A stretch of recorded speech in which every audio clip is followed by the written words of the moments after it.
Welcome to the Rob Liefeld Show featuring Robservations. I bring 5 decades experience in the world of comic books and entertainment. I am not some bystander watching the industry go by. I am a full-blown participant, having contributed lasting, memorable works to the world of comic books that have informed the business and the art of this brilliant medium.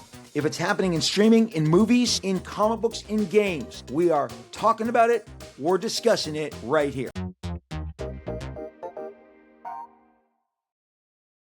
Hey everybody, and welcome to another edition of the Rob Liefeld Show featuring Robservations. I am your host, Rob Liefeld. Been making the comic books for a very long time. Been talking them with you guys.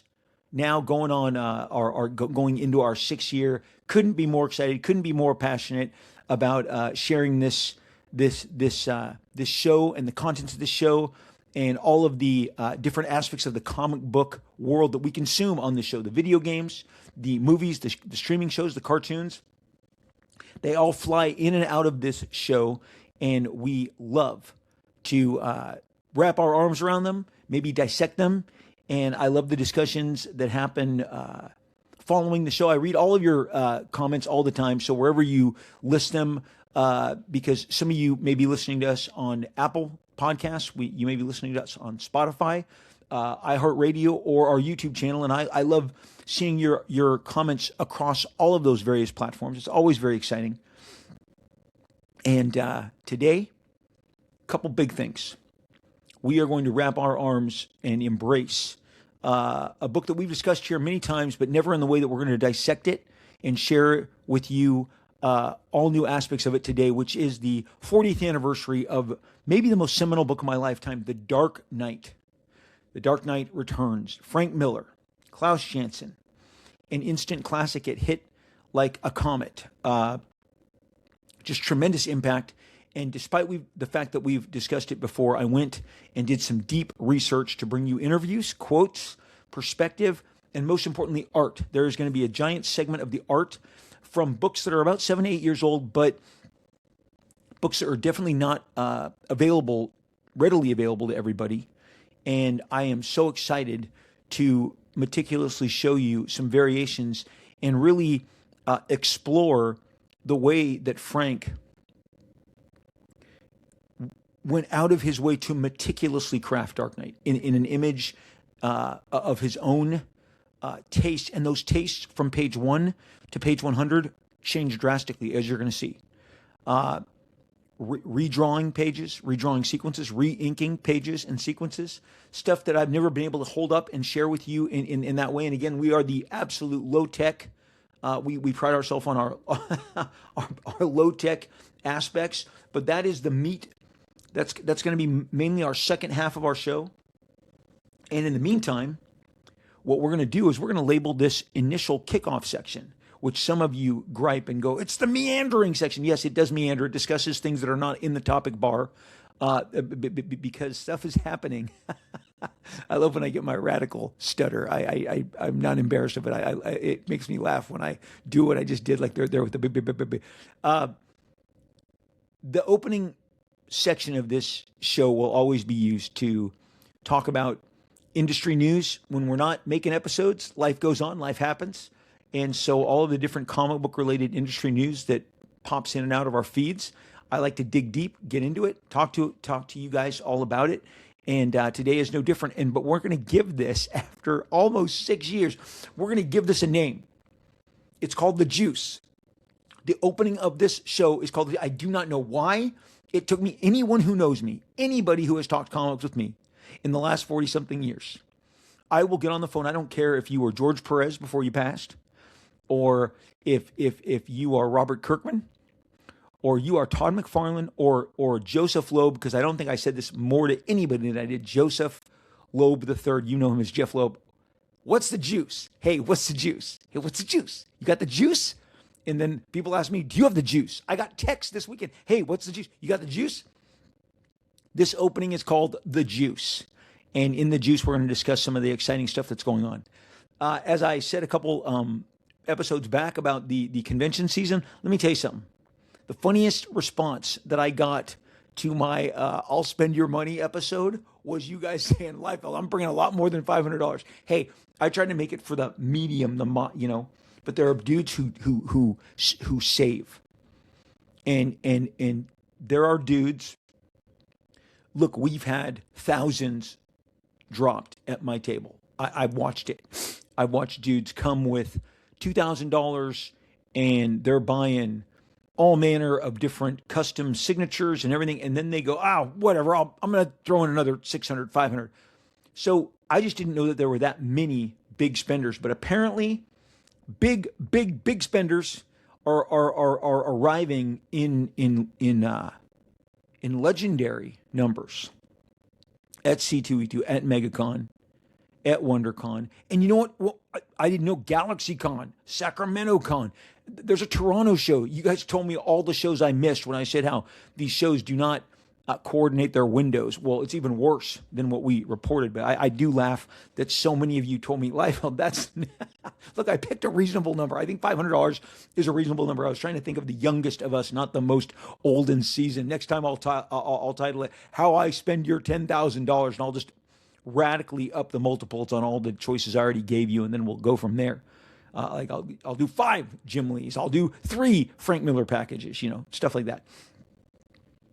The news out of these conventions is all the same, guys. It's Absolute Batman is super hot. Invincible is super hot. Dork is breaking away from the pack. And all of these new number one comics from Vault, from Ignition, from Image Comics, they are not all created equally. We all knew that was going to happen. Dork, I call it the flagship. It's the flagship of a new era. Dork is Brett Bean's, feels like the book that he was built to make. A guy who put it all together he looks like a middle-aged guy to me. I'm almost a senior citizen. So when I call you middle-aged, I'm calling you young. So I just think that Dork is flagship status. Like this book is and you know what, Brett Bean, you honor me, bro. I'm so glad. It's never leaving me. I keep it here as if I think someone's going to steal it. Don't you touch my Dork. Okay? That could be a brand new ad campaign. Don't you touch my Dork. What the heck? So, but this is the flagship book right here. Flagship book of a movement, not a moment. Okay? That's what I think. I think it's the pace horse, and based on audience reactions. Of course, I'm not there, but it's not like I don't have 5 friends who are doing CGC witnessing and 3 retailers and 10 professionals that are not on the floor. It's fun. It's great that comics are being celebrated, that comics are being, just having this big special moment. It feels like we are going forward, not backwards. No one's looking backwards. So again, Absolute Batman, tons of juice. Invincible, tons of juice. Dork, tons of juice. Everybody else, jump ball. Here is why the title of this episode is the title of this episode, referring to Marvel's Freeze. Not one of these books is a Marvel comic book. And if you don't think that's a problem, it's a problem. For years, Marvel had a comic book in the Derby. I call it the Derby. Every week is a Derby. It's a race. It's a competition. Just like movies. Just like you get box office. I love the people who are like, it's not a race. Oh, really? Everything's a race. There's rankings in your NBA teams. There's rankings in sales of movie tickets every weekend. There's daily reporting on the box office. What we don't have, and don't let them believe, don't for 1 minute let those rankings that get shared in comic books, those are not real. When we get box office reporting, are you aware of this? Each studio has turned in their numbers to the person who reports. Warner Brothers numbers, they're all shared data. Marvel is not giving their numbers to anybody. They're not. If you hear that they are, that's not true. That is categorically not true. That's not rumor. That's not true. Marvel is not sharing their numbers with anyone. DC is not sharing their numbers with anyone. Image Comics, I guarantee it. I can get Robert Kirkman on the phone to tell you, is not sharing their numbers. It used to be that all the numbers ran through one distributor. The distributor had the approval of the publishers to share those. You got Lunar has DC and Image. They're not sharing their numbers. Penguin is Marvel. They're not sharing their numbers. There is no one system. What you've got is this, hey, 100 stores reported their aggregate out of 3,500. That is not a number that is representative. I know that there are people who share that and they want to. It's shared. Great. I'm glad that you have conquered that 100 store system. And I certainly believe that at the top, it is probably reflective. But once you slip out of the top 10, you get into the middle, you are looking at a whole different ballpark, because there are different stores with different customer bases and more way diverse communities in the flyover states. California and New York have always kind of mimicked each other. That's why when you get the box office reports every Sunday, the biggest theaters are in LA and New York. There is never a biggest theater in Minnesota. There is never a biggest biggest theater, like a biggest single theater reporting. They'll give you the top 5 theaters for whatever it's going to be. So this month, this week, you've got the Project Hail Mary. Okay, that is going to have a top 5, sites, and they will tell you the top 5 movie houses that sold the most tickets. And it'll be LA, it'll be New York, and maybe Chicago will crawl in there, okay?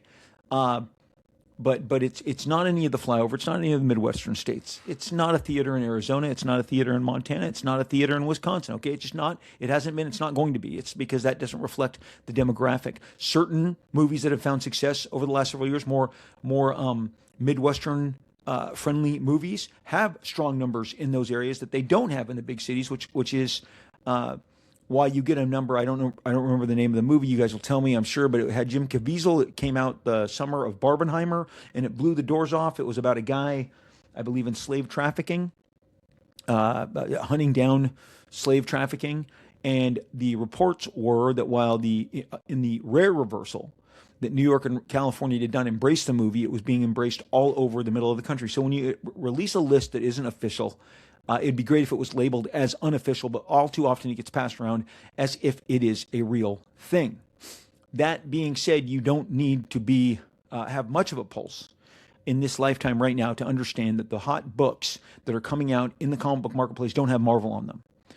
They are Image Comics. They are DC Comics. That is by and large where the majority of your heat is coming from. And Marvel, it just remarkably is not delivering in a way that we had all been accustomed to them delivering in regards to books that excite people. I had one guy tell me at MegaCon, which CGC will tell you as one of the largest recipients of signed books, that MegaCon has crept up to challenge the number 1 spot, whether it's number 1 or number 2. It is jumping one of the giant majors, San Diego or New York, to become one of the premier signature shows. And they said there's no big Marvel books. And Rob, there's no big Marvel guests. There's no big Marvel guests that are getting the big, long lines. And let's just call it today's trendy word, the engagement. There's not a Marvel creator on the floor getting that level of engagement. And you look at the big guys, the Brett Beans, the Scott Snyders, the Ryan Otley crushing all man, just crushing it with his engagement, the interest that he's garnering. A lot of the big cover artists are coming from. Is his name Dan Quintana? Did I say that right? If I didn't, forgive me. Certainly he has covers for Marvel and DC. His Batman covers seem to be the ones that are getting the big blow up. He had a absolute Batman cover at auction recently. They did $100,000. A lot was made of it. They passed it around. I didn't see the same reporting on his Magic, beautiful cover, another beautiful piece of art that sold for $10,000. There's a $90,000 disparity there. One is a Marvel book, one is a DC book. There, I'm going to just lay that at your feet and let you kind of roll that up and smoke it, okay? This is just a fact. And here's the deal. Marvel can either deal with this, and they could be dealing with it today. I say this all the time. And let's use the Spider-Man movie. We had a Spider-Man trailer released this last week. It was very exciting. It got a ton of notice and tremendous positive vibes. I keep saying, when you do something that excites us, we'll talk about it. We're talking about it right now. I went on my social media. I wanted to share with you guys how much I loved what I saw in the trailer that was reflecting the actual comic books, the John Romita Sr. Amazing Spider-Man 134, the epic, maybe the most iconic Spider-Man shot of all time, The Amazing Fantasy by Jack Kirby and Steve Ditko. Eric Larson had his day in the sun. We got some inclinations, some stuff that looked McFarlane, some stuff that looked like other comics Marvel has published. But it was a really great, really exciting, really feel-good movie. Tom Holland looks great. Zendaya just lands those line reads. A friendly neighbor. I mean, what a perfect way to end what was a great trailer. Really great, exciting trailer. I expect that movie to just do crazy business. Spider-Man is the flagship character of Marvel Comics. And that reminds me that I congratulated Sony because, just sidebar here, Sony, when you're a studio, and I had the president of 20th Century Fox break this down to me because I asked him, his name was Jimmy Giannopoulos, okay? I asked him, I'm going all in the name drops. We were behind him. Joy and myself were behind Jimmy and his wife as we were entering the 2018 Vanity Fair party post-Oscars 2018. Kobe Bryant had won his award for Best Short. After speaking with him online a couple times, I got to meet him in person at that party. Russell Wilson and Sierra were there. I hope that's her name. As a Rams fan, I literally said, you know what, man? You're a tremendous athlete. Mad respect to you, even though I'm a giant Rams fan and I hate your team. And he's like, thank you, brother. All manner of all the fun that you can imagine goes on at that party. But as we were in line filing into the party, the president of Fox, of whom I had gotten to know a couple times because of the tremendous success of Deadpool 1, and Deadpool 2 was coming out in a few months. Deadpool 2 was coming out 3 months from then, 2.5 months. And I said, hey, Jimmy. And he's like, hey, how you doing? And so Disney was buying Fox. It was about to close the deal. I said, why is this such an important thing? And he goes, Rob, it's more than the catalog. It's that when Disney buys Fox and takes our 15, 12 releases a year, they have now bought real estate greater than what they already have across 12 months a year.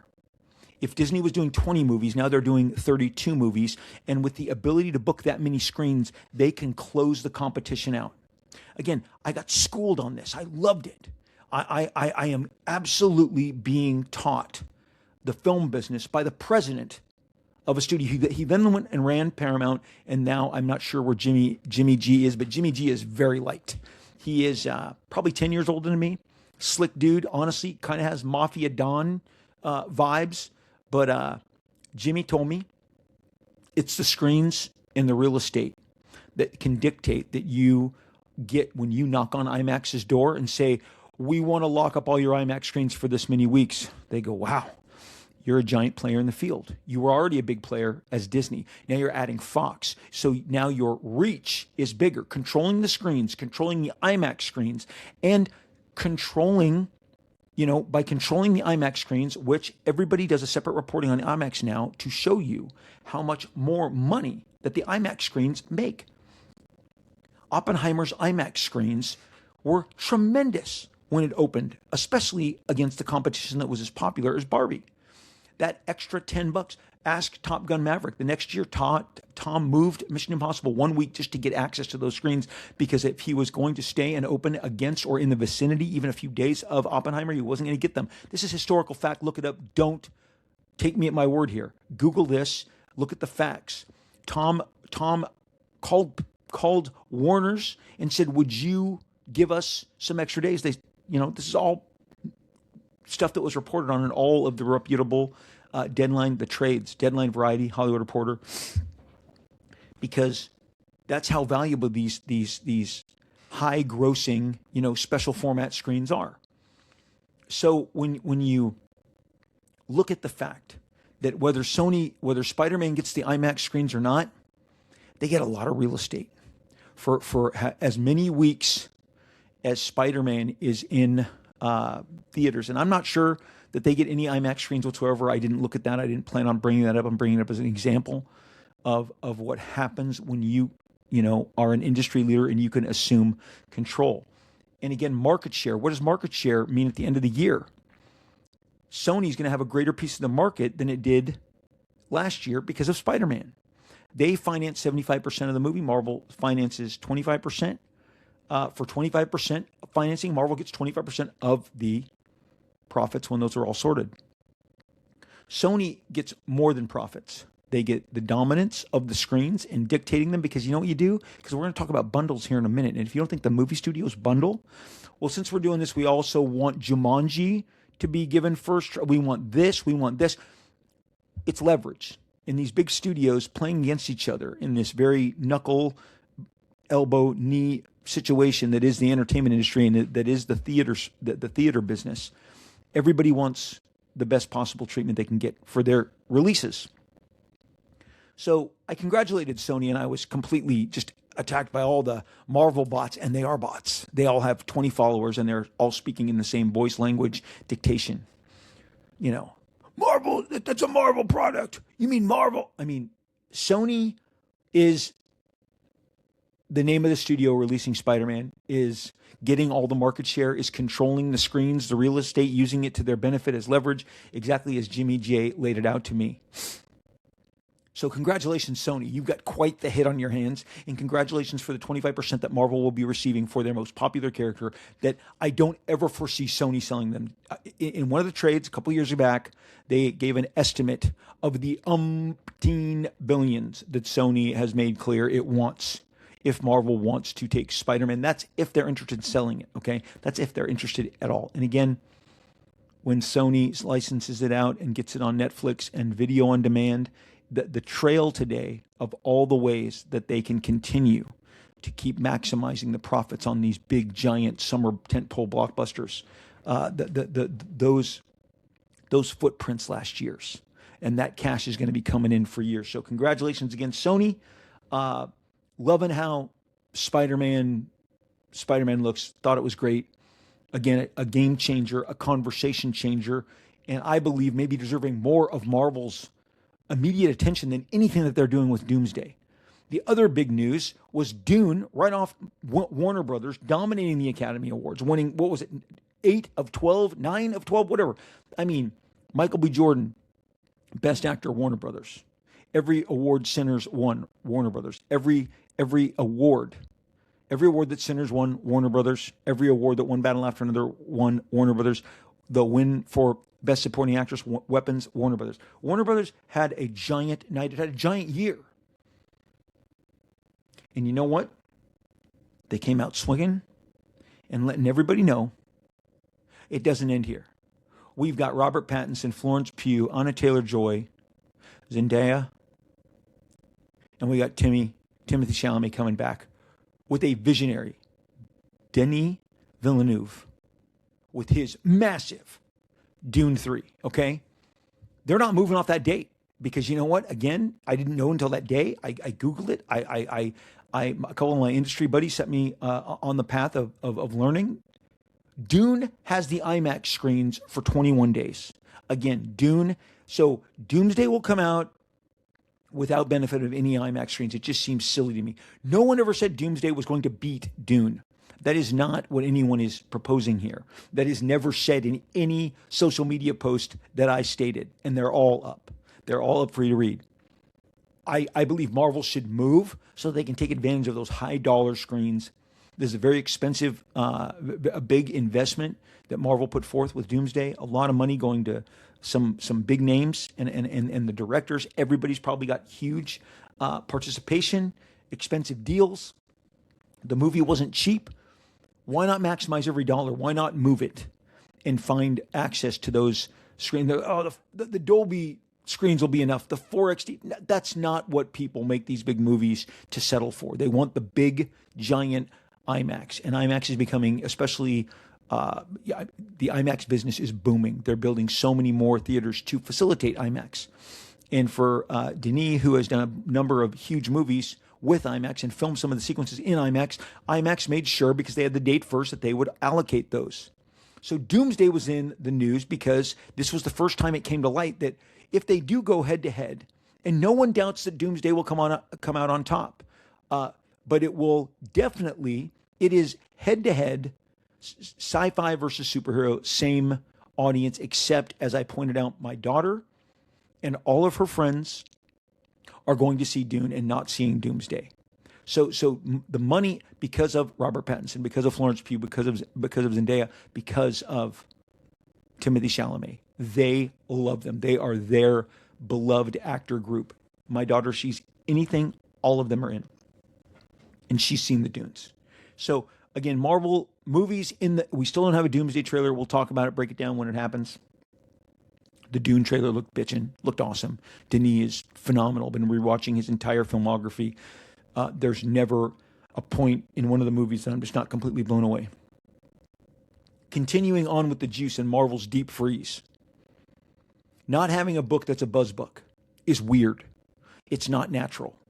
And this week they decided to roll out what they believe. Again, we're trying to look down the corridors. When is Marvel going to begin the thawing process and create some buzz and some heat on their work?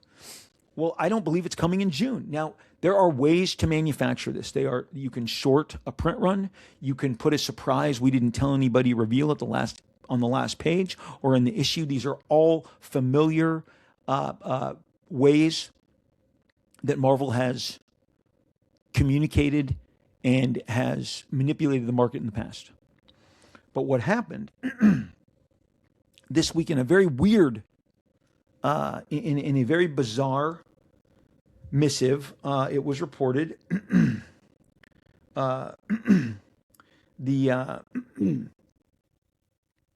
it was reported on the internets that Marvel and DC are attempting to sell you more books than ever.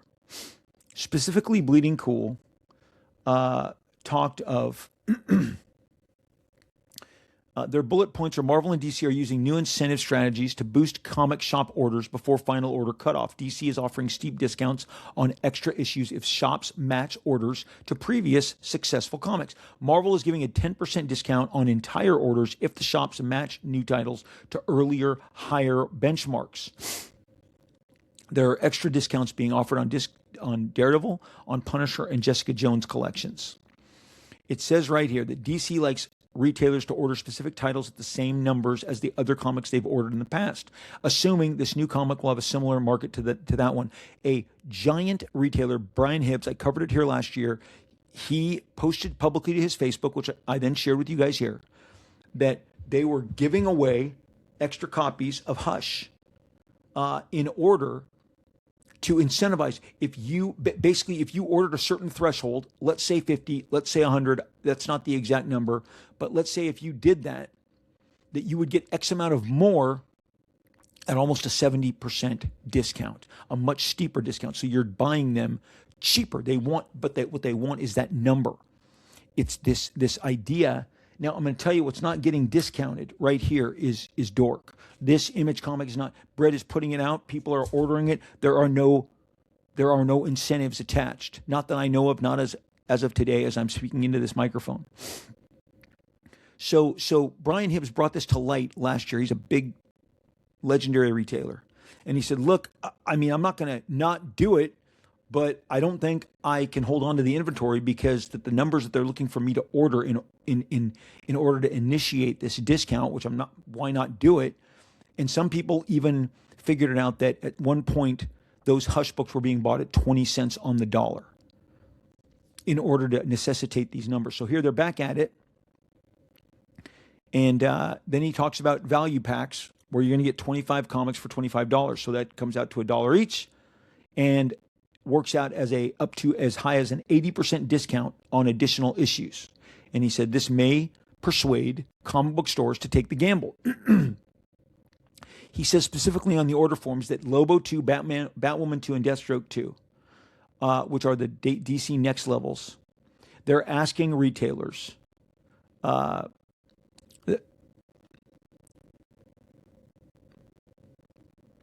match retail orders for Superman 31, which was the first Superman tie-in to DC's KO.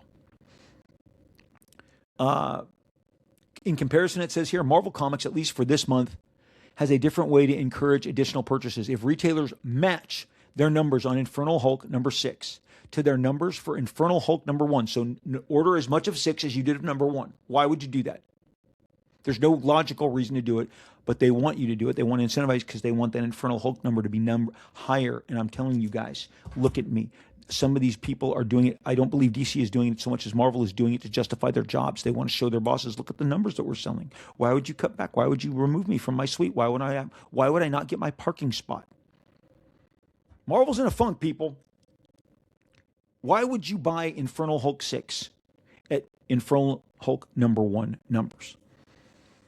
If you do, and it says here, Bleeding Cool says a big ask, given the usual orders for a number 1, and retailers can take an additional 10% discount off those books. It can be another fifth off which could be another fifth off the cover price and might make worth bumping those orders to get the better discount. Ordering in bulk when it comes to the Hulk, they write. It says they're doing the exact same thing for the launch of Spectacular Spider-Man Brand New Day number 1. An additional 10% off the cost of ordering the comic if your orders are matched to Amazing Spider-Man 25, which was a big, giant anniversary issue coming out, which also takes another fifth off the cover price. Marvel appears to be asking retailers for a higher order point and then giving the discount to the entire order rather than just do what a retailer orders above that point. As with DC, it's all about the number crunching. So again, this is great reporting by Bleeding Cool. On top of all of this, Marvel is giving an additional 5% discount to retailers on Daredevil, Punisher, and Jessica Jones ahead of the new Daredevil TV series. And then they list all of this. Now, here's the deal. Knowing that I am not really versed in this, I contacted my retail buddy, not Jimmy J. This is my Texas retail buddy, who is a straight-up genius, who I've also known for the better part of 26 years. And I said, could you explain this to me for my audience? I'm not identifying him, but he's a big retailer. He says, here's the thing, Rob. The bundles are what retailers have been begging for years. Marvel has done deep discounts before, much more than the 10%, but not out of the desperation that they are clearly doing this now. I don't have a problem with bundles to help stores out, but Absolute Batman, without Absolute Batman, they are being disingenuous for the first 3 issues because you know that they are proud of that $250K for number 1, and they added those bundles to pad those stats. And I think it's a good format for stores that wouldn't normally try a book to get a bundle. That being said, the downside effect is if the book fails, you are stuck with X amount of that comic, but your buy-in is lower, therefore it is easier to absorb. He said Marvel's ploy to boost numbers with 10% is purely out of desperation, Rob. In an independent poll, and he goes on to say it's only 600 stores. It's not representative. But in an independent poll of 600 stores, DC has a 38.5% market share right now compared to Marvel's 30. So again, it doesn't take, a mathematician genius. DC is now 8% bigger than Marvel. And he says, look, Rob, the 600 stores polled is not representative, and it doesn't even represent a third of the marketplace. So which goes back to my earlier, don't be throwing around rankings. I asked him a question. This is how he chose to answer it. I'm sharing it to you. He said, it doesn't even represent a third, but it is better than the 120 store numbers that they use to make their rankings. He said 10% off made me order, wait for it, this is a retailer, zero additional copies of any of the books they're offering.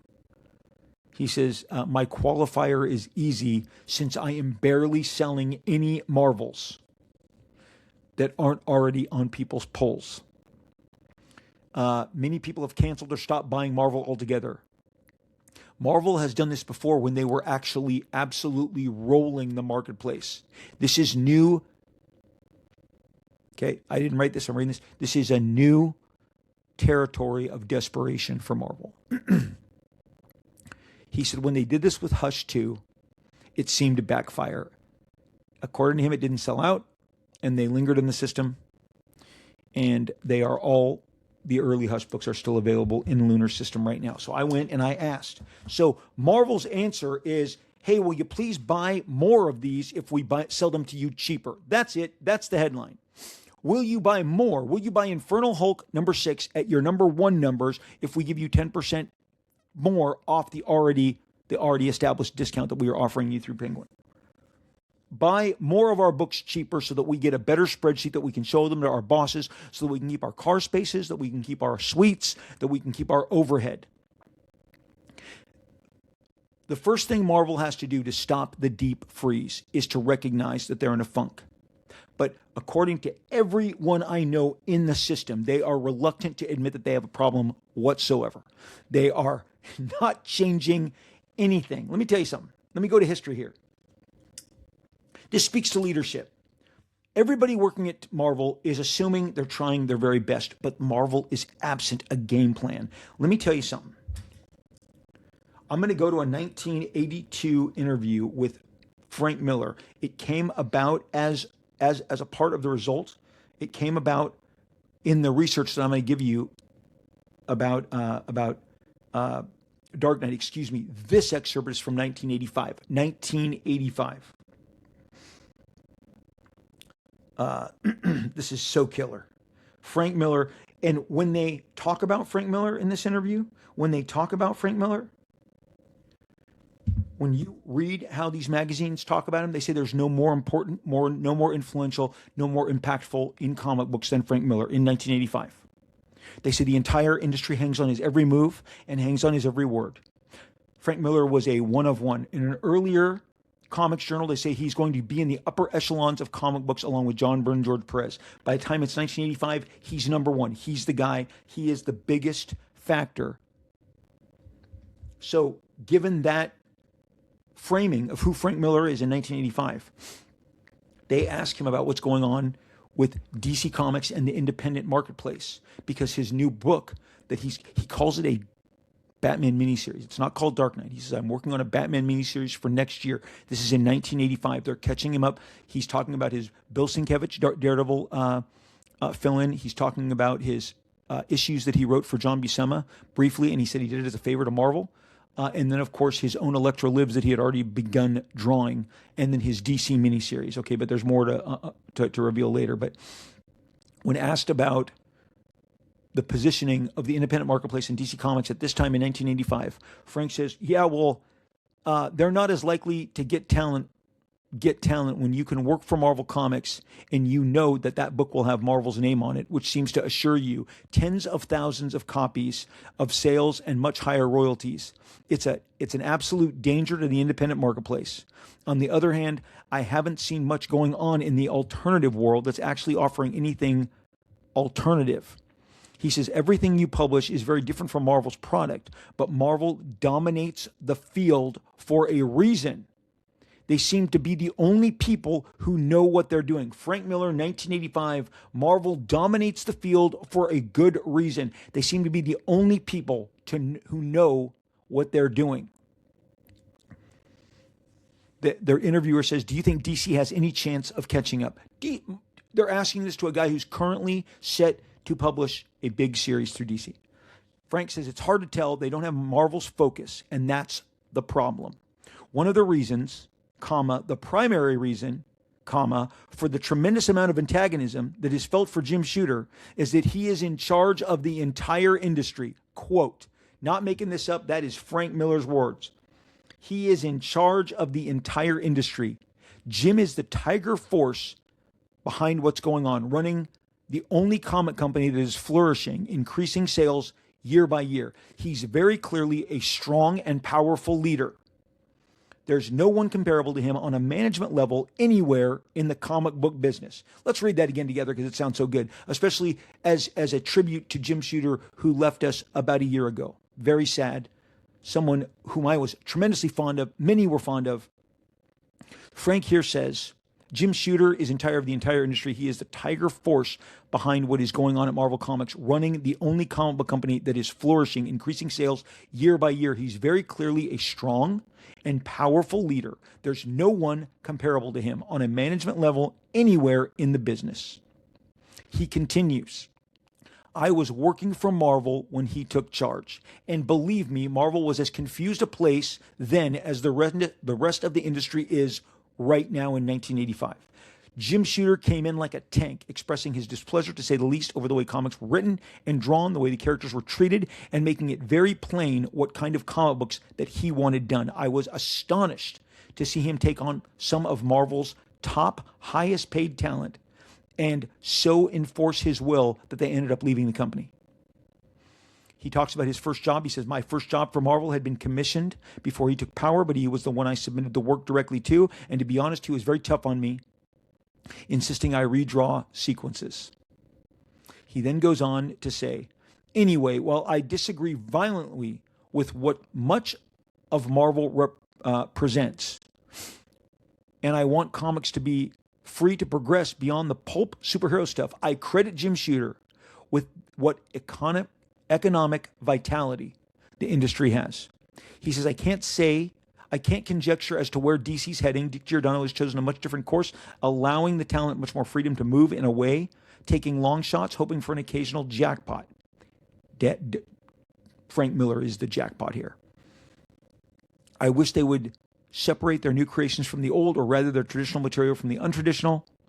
But he goes on to emphasize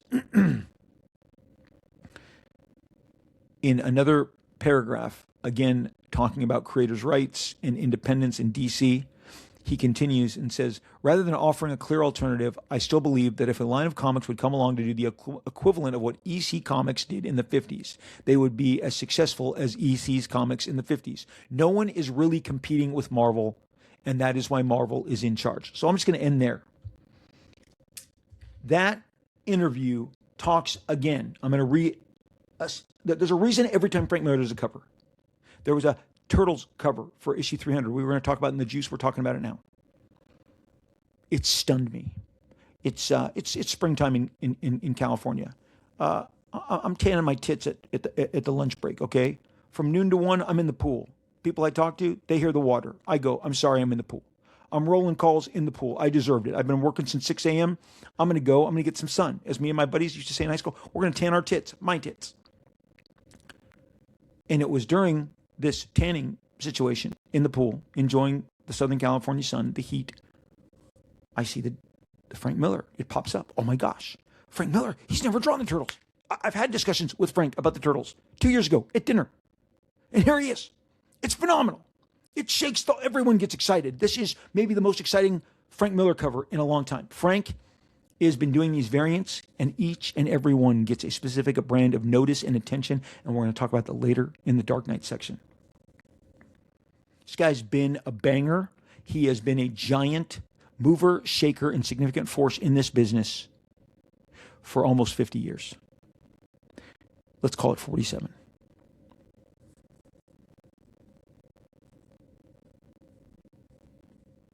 No, yeah, about 47. Described as the most influential person in comic books at the time of that article, about to do his biggest work for DC. He tells you that Marvel has strong leadership, like nothing he's ever seen before.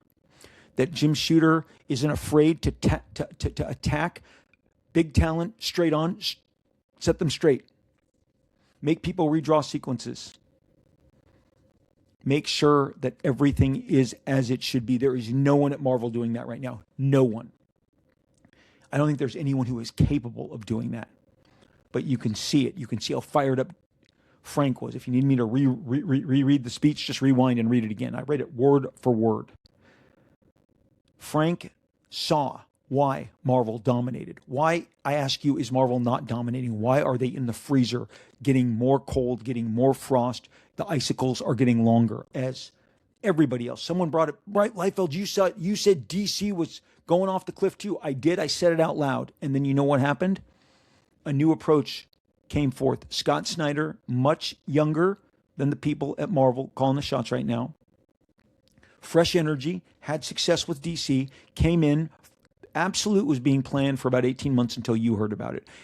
It wasn't the worst kept secret in comics, except it kind of was, and he doesn't care. He and Jim Lee would meet publicly discussing years in advance. I took some pictures. I said, hey, Jim Lee and Scott Snyder are huddled behind a pillar at a bar, very hard to see. And that's when they were scheming a year, almost 16 months before Absolute Batman came out. There are people who were being asked, I'm sure those people kicked themselves, who said no. The Absolute universe turned it around. Just like Spider-Man and Jumanji are going to give giant box office boon to Sony this year. All it takes is one or two hits, and you have changed your perspective. Those one or two hits are currently not residing at Marvel. I've looked and seen what they're doing this summer. I understand they want to prop up Doomsday. They want to make us believe that what's going on in the comics is going to be reflected on the screen, but it's the tail wagging the dog when it comes to the movies.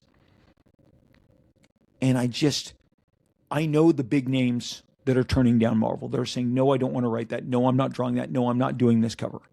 And that has to change. There has got to be first an acknowledgement of them to say, we are not doing the best possible work. Why isn't Spider-Man getting buzz? Why isn't Avengers? Why isn't X-Men? Why do people view this X-Men era as one of the worst ever? And it is. Why do people view all of our books as so vapid? Because you need to get a generational talent in there. Now, on the same website, they've been leaking some new Daniel Warren Johnson Wolverine picks. Give Daniel Warren Johnson the X-Men. Jim Lee can't come right now. Give him the whole universe. Have him do the designs, because I'm going to come with some solutions here. Have him do some designs. Have him spruce it up. Have him give them a certain brand of excitement. Because he did a short story, a Wolverine story in a one-shot last year that went crazy. People went crazy for it because Daniel Warren Johnson is not only uberly passionate, he has tremendous, not only uberly talented, he has tremendous passion that he applies in everything that he does, and it excites the fans. He's a big name. Give him whatever he wants to let him do whatever he wants and roll with it. If you were sitting here 3 years ago and said they're going to make Batman 10 feet tall, he's going to have an axe that comes off his chest, and his rogues gallery is all going to look like a greatest hits of some of the most fantastic manga kind of styled characters. And that's going to be the biggest book in the market. Would any of you taken that bet? You wouldn't have, and yet here we are, and that's what's happening. Good management is something that you see when it's happening. I'm going to tell you, because you go, Liefeld, you talk a lot. I do. And let me tell you something. I left Marvel. I was tired of working with them and the people that run the company now, who I really think once they are removed, the company will be in such better shape. You've got to respect talent. And I don't believe that they respect talent in the way that they need to. And when I left, you know what I did? I resuscitated a dead property that hadn't been in print for almost 7 years. And I had people scoff at me. I even had a retailer say, Rob, why are you doing this? I read this. I didn't just bring Youngblood back blindly. I made sure that the first issue was also secretly coded as number 95, so that my issue 6 would be issue 100, which would give me an anniversary issue as a 6th issue. Because once it hits 6, it rolls over. I went to the publisher. I went to Eric Stevenson, a longtime buddy of mine. We worked it out. We worked out the list. He gave me his list. I gave him his. We matched him. We had published already 94 X-Men comics. Youngblood number 1. People who get stuff from me live stream got the benefit of getting a legacy numbered issue number 95 last April, when I relaunched through the direct-to-consumer live stream portal of my business websites. Live streams via eBay, via whatnot, and I used to even do them through Instagram. And who's to say I won't do that again? My kids were very entertained when I did Instagram via live sales via Instagram during the pandemic, before the whatnot explosion. The planning, when Youngblood launched in April, it was immediately going to get a 100th issue. And also, what's good management is that I got on the phone and I put my neck out and I asked Scotty Young for a cover, and Ryan Otley for a cover, and Ryan Stegman for a cover, and Kyle Magoo for a cover, and Daniel Warren Johnson for a cover. I got some of the industry's biggest and brightest, and in the months since, Eric Canetti, Ali Garza, Marat Michaels, Dan Fraga, guys who have history with these characters as well as today's best and brightest. Tyler Kirkham did covers. I managed my property. I have kept Youngblood in the conversation. I am not a big giant corporation. I am one of the small dudes. But that's called management. That's called good management. That's called I had a plan for a book that hadn't been out in 7 years. I bet on me, but I didn't do it blindly. I had a plan. And as I am drawing issue 100 right now, I am thrilled because the plan is working out exceptionally. Does anyone at Marvel have a plan? I think we all want to know, because it sucks not having great Marvel comics. It absolutely sucks not having great Marvel comics. Let me say it one more time. It absolutely sucks not having great Marvel comics. We would like to return to that heyday. Visionary Works right behind me here. Visionary Works. Stuff that turned the industry on its head. Stuff that's still being adapted. Why is that? Why are the big names shrugging and saying no? It's not what Frank Miller said when they were the guarantee of the biggest royalty payments, of the biggest sales. This is not Jim Shooter's Marvel. This isn't Tom DeFalco's Marvel. And I can't believe I'm going to say this is not Axel Alonso's Marvel. Marvel, you got a lot to answer for. If you were to ask me what I think Marvel really is into and invested in, I think Marvel loves Peach Momoko. And she is certainly an artist of note and one that they seem to move mountains for. Great name. Her work is got a tremendous pull within this industry. I know for certain they love Peach Momoko. I know for certain right now that they love licensing other people's characters, as we've covered. Godzilla. Godzilla versus Fantastic Four. Godzilla versus Avengers. Godzilla versus Spider-Man. Godzilla versus the X-Men. And then, wait, cherry on top, Godzilla versus the entire Marvel Universe. We can't get too many cracks at this. They love Aliens versus the Avengers. They love Predator versus Wolverine. Stuff that is specials, one-shots. Those are the two things that I know that they love. I think they have a gross misunderstanding of why their comics used to be great. And until they figure it out, we'll just continue to sit here and watch. I think Spider-Man, is it New Day, whatever the new one is, the Daniel Destin Cretton directed, the one with the Punisher, the trailer that we talked about. Is it Brand New Day? Looks awesome. That's a conversation changer. So we're there. Now, when are we going to do it in the comics? Marvel, ball's in your court. We want you to thaw. We want you to come out of the deep freeze. The minute you do, we'll be here. We'll talk about it. My shelves are full of Marvel product.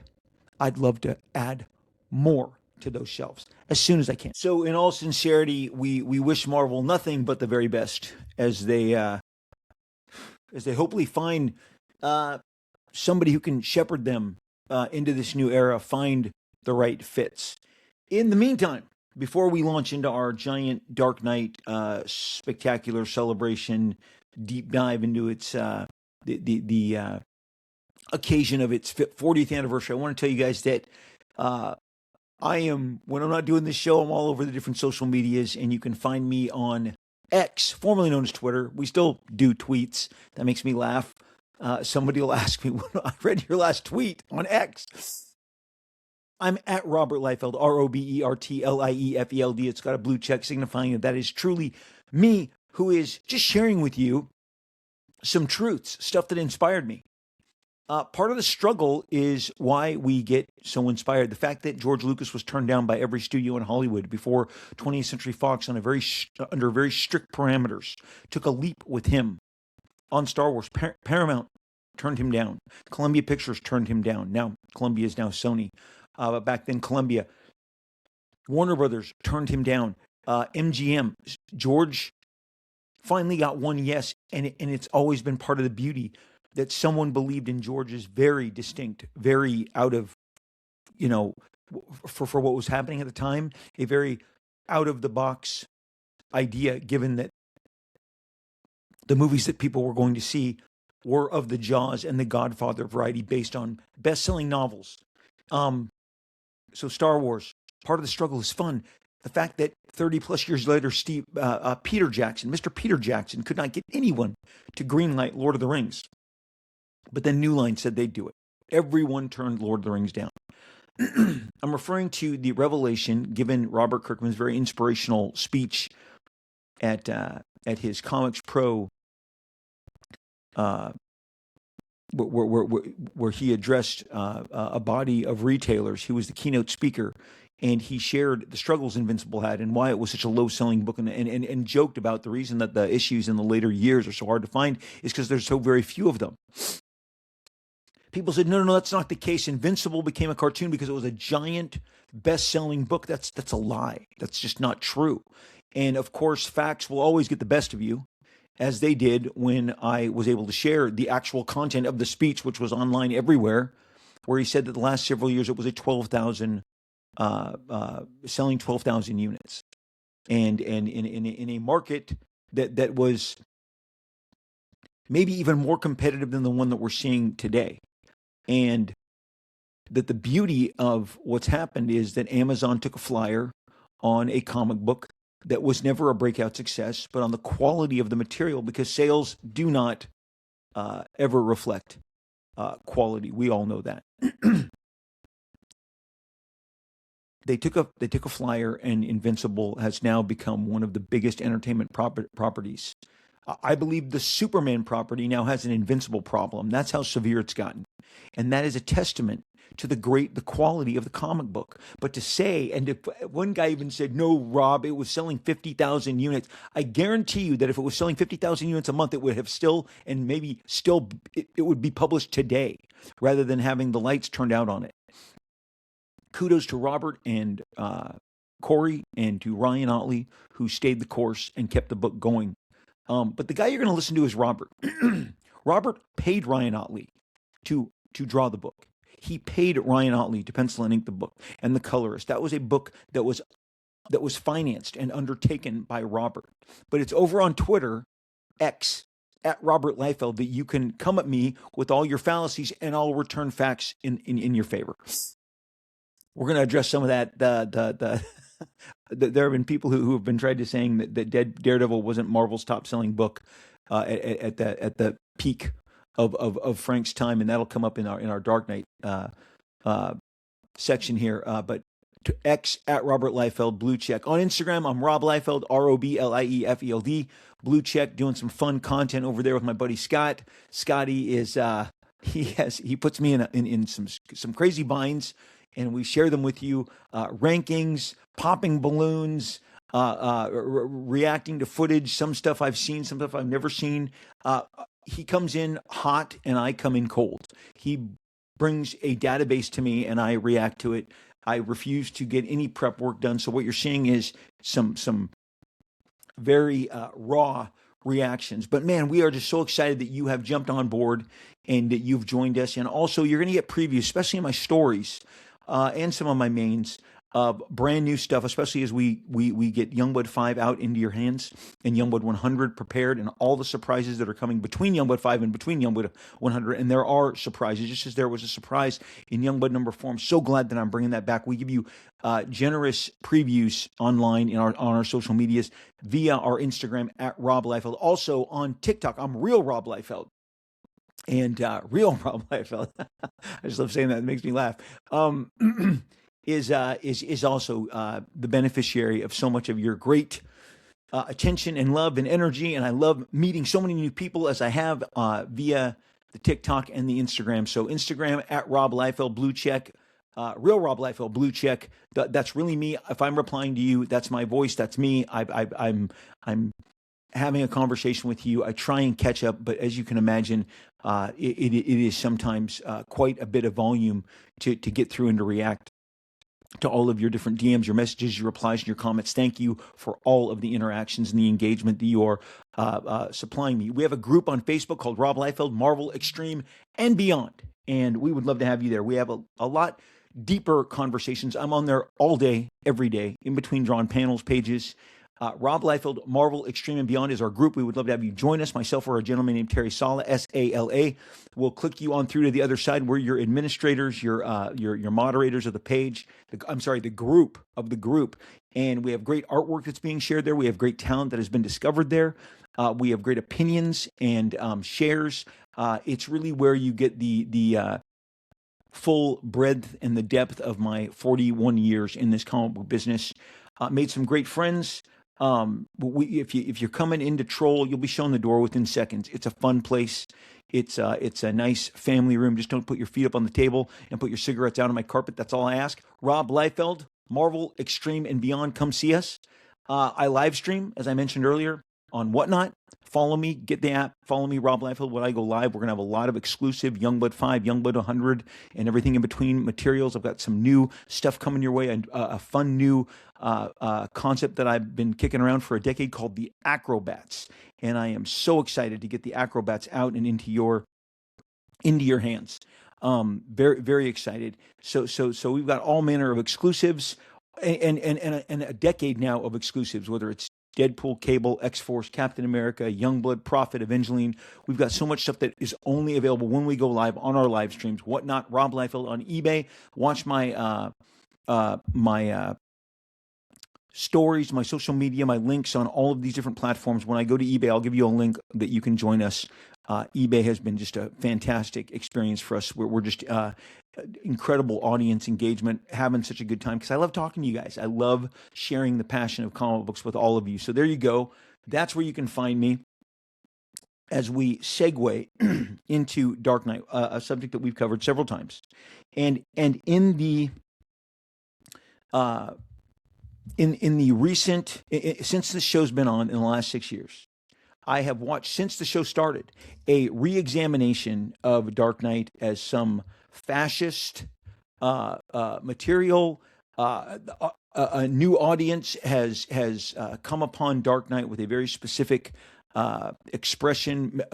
Many are attempting to. When I say attempting to, you're not going to succeed, but you can get your opinions out there as best you possibly can and share that this work was not as impactful and as influential as it is. That would not be true.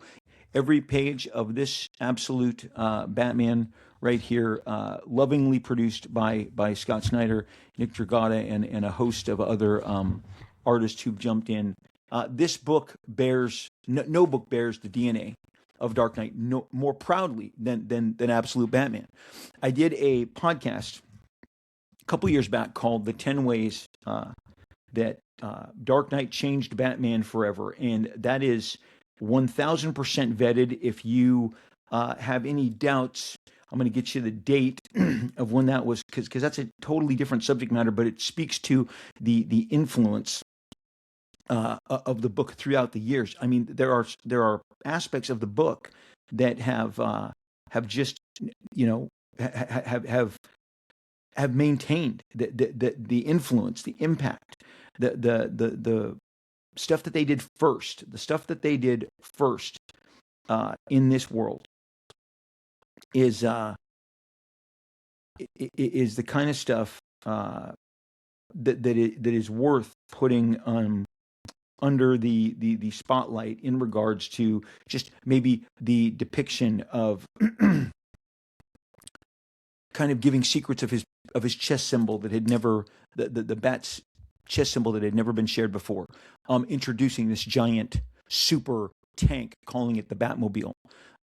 Introducing a brand new Robin that is switched gender from, instead of a male Robin, Dick Grayson, Jason Todd, you've got Carrie Kelly, this female Robin who brought a completely different perspective. But that September 20th, 2022, the 10 Ways Dark Knight Changed Batman Forever is when I realized it upon revisiting Dark Knight, I figured we can show this 10 ways. and they stand up today, and they are some aspects of that have been adhered to. As I said, Absolute Batman is doing something very specific with Batman's chest emblem. Well, we were introduced something very specific with Batman's chest emblem in the first issue of Frank Miller's Dark Knight. But I want to go back and share some excerpts from interviews, and then I'm going to wrap up, because we at the end I'm going to take you back to an interview to a segment in our first year that I did with Jimmy J when he was on, and we were discussing the impact of Dark Knight and how Alan Moore's Watchmen and Frank Miller's Dark Knight very much coexisted and shared some very important DNA. The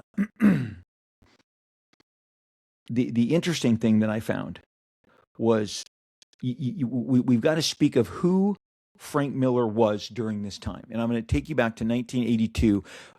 A critic at the Comics Journal. And the Comics Journal was like the New York Times. The comics industry revered the Comics Journal as the New York Times.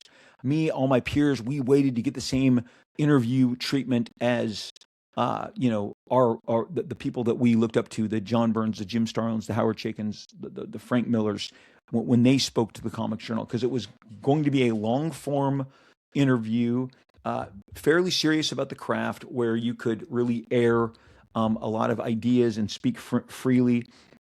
The Comics Journal was kind of the creme de la creme, and the critics, and they gave the largest portion of actual comic book critiques was found in this magazine. This critic named R. Fiore writes in March of 1982. I'm showing it to you right here. I've got the screenshot. Comics Journal 71. Frank Miller in the mainstream. Frank Miller has been praised so lavishly. This writes. Now, Frank's first issue of Daredevil is in 1979. So we are 3 calendar years, four calendar years, 3 actual years of Frank being in existence. Frank Miller has been praised so lavishly that a backlash against him almost seems inevitable. While he's certainly the best current practitioner of costumed character comics, he's not yet a revolutionary figure whose influence will reshape the medium. This is hysterical. Cut to 3 years later, where he most certainly is. But at this point, he says, well, he's certainly the best current practitioner of costumed character comics. He's not yet a revolutionary figure whose influence will reshape the medium like a Kurtzman or an Eisner. Because such a figure is sorely needed, Miller might find himself blamed for not being one. What he does have is style, wit, energy, imagination, a great feel for atmosphere, and best of all, he seems to be enjoying himself. He's also aware of his own limitations and willing to stretch himself, all of which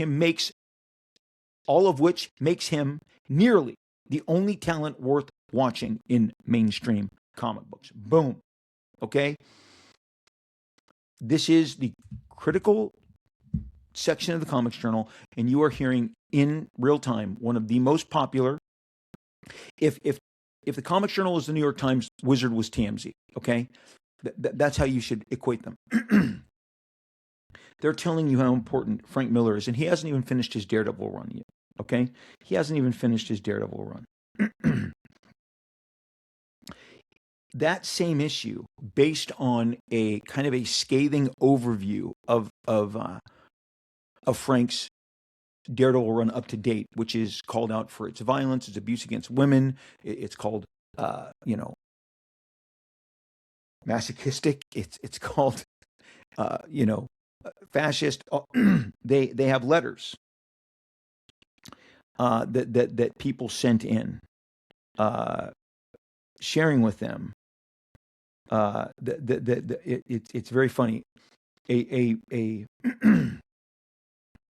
A letter is written in. It says, in your recent 1981, again, I'm reading from the November 1982, this letter, it says, in your recent 1981 comics retrospective, you rightly complain of critical hysteria surrounding Frank Miller and his work on Daredevil. Critical hysteria. I grant you it's admittedly absurd that fans have been known to spend hours in line in order to spend 30 seconds with this man, or without blinking an eye, to plop down an outrageous amount of money, currently 100 times the cover price, for Daredevil 158, a book that is only 3 years old. That is Frank's first Daredevil. Still, in a market saturated with superpowered stars, it's obvious that comic book fans need its heroes, for color or otherwise, and the more ideal, the better, and who can blame them? He says, you take great care to point out that Miller deserves respect and critical response. The fact remains that you pan the entire body of Miller's work with one blanket motion. So this is in reference to a scathing, but I just want to, this is a fan writing in, talking to you about the fervor about Frank's work, that in 1982, if you're going to go see Frank at a convention, you're going to wait in line for hours, and his first Daredevil is going for 100 times cover price. So these are setting the table for the Frank Miller that we that was walking into doing The Dark Knight. I talked to you I talked to you earlier about Frank's very bold assertion that Marvel was the only company being run properly. I need to set this table because about the artwork that I'm about to show with you. It talks about Frank, and in this interview, I'm going to paraphrase. He talks about how important Ronin, which was published by DC Comics, how important Ronin was in formulating what he would eventually give to you in Dark Knight. That discovering European artists such as Mobius, Jean Girard, Mobius, discovering the different applications and the different ways that he approached his style, because Mobius did have all manner of different brush techniques, stipple inking techniques. And you can see Frank starting to reflect many of those in the pages of Ronin, which is his kind of his sci-fi post-apocalyptic tale that is essential. If you don't have it, you should get it. That book is kind of the formative grounds for what we're going to get in Dark Knight. He talks about right here, as he was leaving, as he was preparing, while he was doing Ronin, how he reflected on his work with Klaus Janson, his inker finisher over on Daredevil. The whole question of my new role as colorist shot holes in my own conceit. I approached Ronin thinking it was less a collaborative project than my work on Daredevil, where I guess there was always frustration mixed with the delight of working with Klaus Janson, since the pencil art is essentially a blueprint, a setup for Klaus's work, because no matter how much a penciler might try to control the final product, it's not in his hands when the job is actually executed. As the Daredevils rolled by, the Daredevil issues, month after month, it became more and more apparent that my roles, this is Frank Miller speaking, my role on the artwork was to prepare the pages for Klaus, especially since he was getting restless to do his own artwork, and I was getting restless to start Ronin. So when I got to work on Ronin, I thought, here is my baby. I'm in total command. I'm in charge. Very soon, though, I saw the color was a powerful part of the storytelling and the artwork, and that many things that are traditionally done with black and white were better done with color in this new format. So here I was again doing a setup. So what I want to focus here is now people without reading the credits don't understand. We understood when Frank was ascending on Daredevil, his relationship with Klaus, he was a full penciler. There are pencils of those full pencils that he was giving to Klaus. Joe Rubinstein, who inked the Wolverine miniseries over Frank Miller, was doing local shows here in Orange County and Southern California. As I've said, many of them loved coming out to Southern California to the creation shows or doing comic book stores. And Joe Rubinstein would sell for 25 cents copies of his Wolverine pencils, of which I would scoop up. And again, a different inker entirely, and one of the busiest and most successful of his age, Joe Rubinstein. The top three of that era, Joe Rubinstein, Klaus Janson, and Terry Austin, all inked Frank Miller. They all look spectacular. They all reflect Frank Miller. They look like Frank Miller. And my favorite of all of them is Terry Austin, who only, to my knowledge, on the interiors inked Frank twice. So this idea that goes around, this very erroneous idea that Klaus Janson saved Frank Miller because you guys don't like the way Frank draws now, you're looking to tear him down in the past, and trying to convince those of us who were there that he wasn't as powerful and as accomplished a penciler, a renderer. Frank was all those things.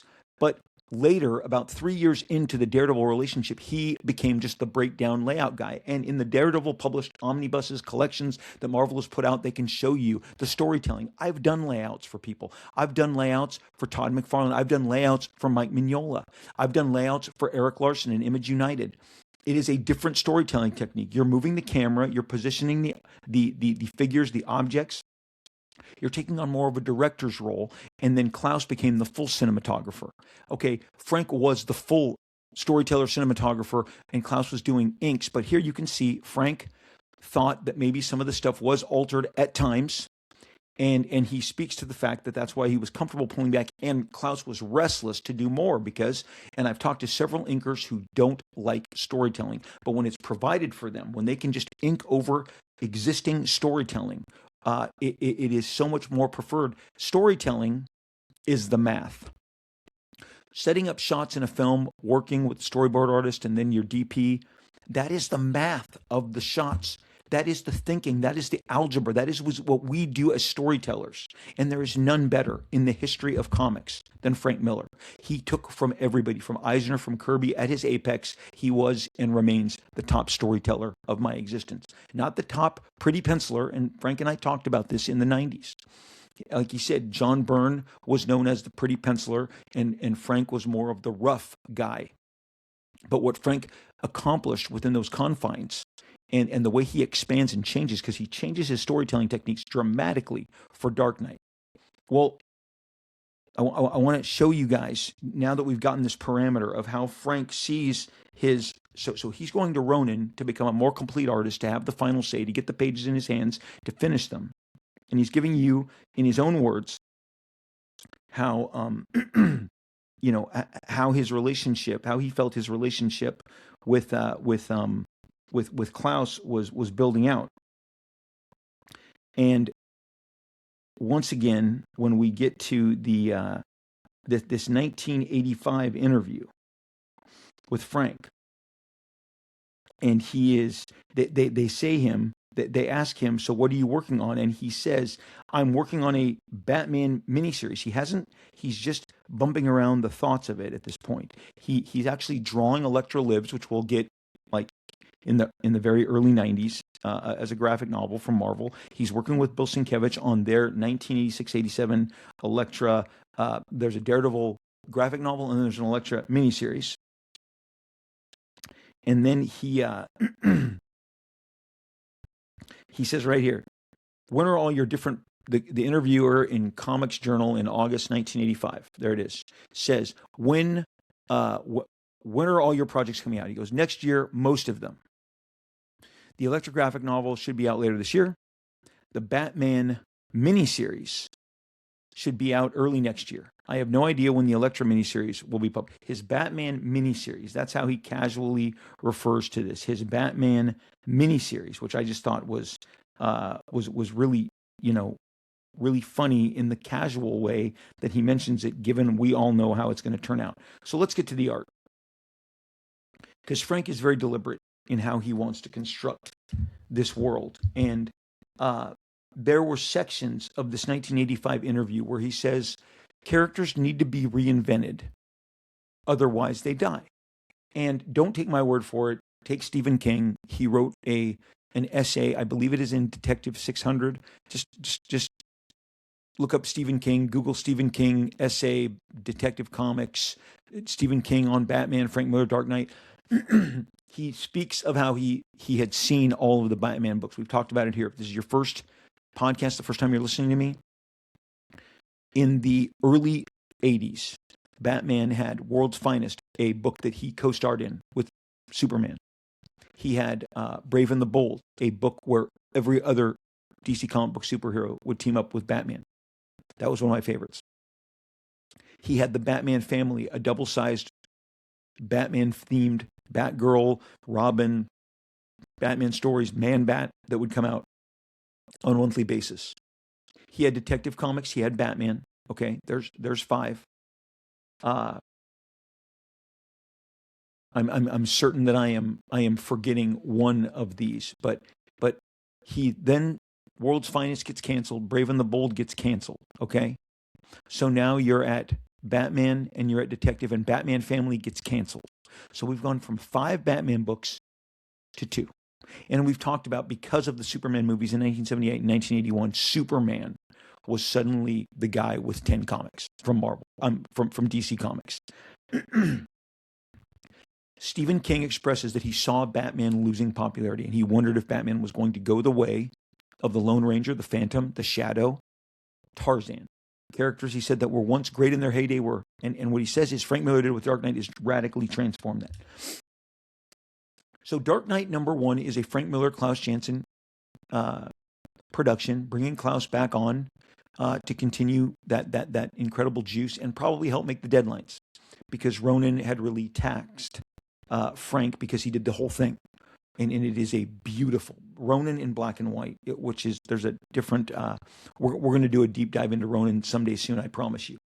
But I don't know if you guys are aware of how much Frank redrew of Dark Knight. And again, Dark Knight is produced in Los Angeles. Go back to what I just said, that what I just read you from the Daredevil excerpt in the Comics Journal, that the artwork leaves you and you're not the one with the last hands on it. Well, not only is Frank now, he's having his wife, Lynn Varley, color Dark Knight. All the work that he pencils and sends out returns to him. He makes certain of it, because I'm only going to show you maybe 10 examples of what is dozens of examples. Let me get this book for you. This book came out about 8-9 years ago. It is the single greatest, and I'll show you why. It's not hyperbole. The Batman, The Dark Knight Returns. This is an artist edition. There's a couple. I have a couple different covers on this. I have several of these. The day it came out. This is by Graffiti Graphics. People who've been following graffiti designs, graffiti graphics for years know that they are just the top. They are the top flight, the very best at all graphics, designs, posters, specialty comics, T-shirts. That's where they made the majority of their bones. Graffiti was located in Anaheim for years. I would go physically, walk around the facilities with Jim Valentino. He hosted after San Diego parties that Frank Miller was at, Dave Stevens was at. I was in attendance in my first year in comics. Jim Valentino took me. The reason this one is just straight up crazy baller amazing is these overlays, the vellum overlays that show you the amount of redrawing. A page such as this right here, as I try and fit this in frame. Okay. This is a vellum. This thing is, this baby is a beast. I've got stuff on my screen that I'm going to show you. But these vellum pages are throughout the book, and they show you the final line art, the final line art. I'm going to go deeper in on this page. And that is over the inks that Klaus did, but Frank, given his final say, would do, and he does this throughout the book. There are dozens upon dozens of these pages. Some, as I'm going to show you. Let me see if I can find one more juicy one. Some, as I'm going to show you, are Frank just redid entire pages because he wanted to have final say. This was his baby. Of course, the one that I want to show you the most, I'm not going to be able to locate. There it is. No. I mean, I'm going to say 40, individual panels, 100 or so. And this book does not reprint every single page. I'm not going to be able to find it. I have them all here. This book does not reprint every page of this book. This is not and so every vellum overlay is not seen. So you have to assume that there's even more that Frank did. But let's start here. I'm going to give you an inkling. Frank was changing his style, and he wanted that to be reflected in these pages because he recognized how important this work was to him. He did a lot of adjusting. He adjusted the story. Issues 3 and 4 are very different than issues 1 and 2. They are all about Batman, but the focus shifts. It changes from really a gritty Batman and his arch rivals, arch villains storyline to suddenly this world a dangerous masked vigilante against the government controlled bureaucracy. He's got a very old Ronald Reagan running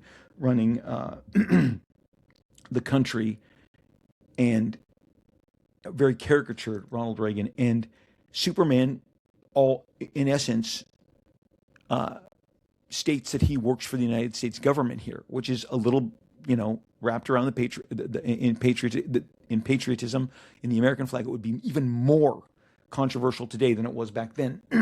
But it starts making broader statements about superheroes, regulating superheroes, their place in society, and it kind of becomes more themed like Watchmen. And we're going to cover that after all this art stuff, because this is the kind of stuff that Jimmy and I discussed back and forth.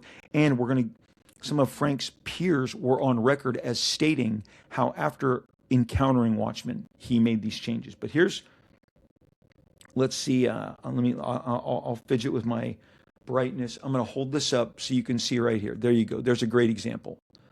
This is the final, this right here, this image is the final version that was printed.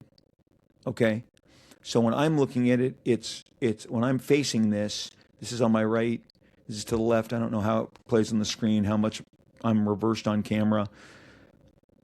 This image right here with my finger on it is the final version that was printed. And you go, well, I don't see that much of a difference. Frank was becoming a little more caricature, a little more. The lines and the very specific inking lines that he's applying are different than the inking lines that Klaus Janson applied. So Klaus did the entire page. The page came back to Frank Miller. And what Frank did is he opted to, in several occasions, here's another one. Let me see if I can brighten this a little and not affect it. Here's another. This book is full of them. And this is where you see the artist at work. So this is the final version. This is how Carrie Kelly looks in the issue 3 panel. And this is how Frank had drawn it. Klaus had inked it. And Frank decided he wanted to have Carrie Kelly displayed differently. I think much of this goes towards the fact that Lynn Varley was bringing in this incredible painterly approach to Frank's work that we had never seen before. He had never had it before. And I think part of removing some of the renders was to give Lynn her ability to cook. But just in the line arts, this is the published version, this is the non-published version. Frank would receive these pages and he would go out of his way to then re-ink them and make them stylistically more what he wanted. Here we have another panel. The Frank Miller is the published version. The Klaus Janson is the version that he pasted over. Now today, I re-ink my own faces all the time. Sometimes I'll like something on a Tuesday. I don't like it on a Wednesday. I'll do it again, scan it, ask my colorist to just put it over so there's no glue, because you can see the yellow stains are from the removal of this piece of art, where you see this Gordon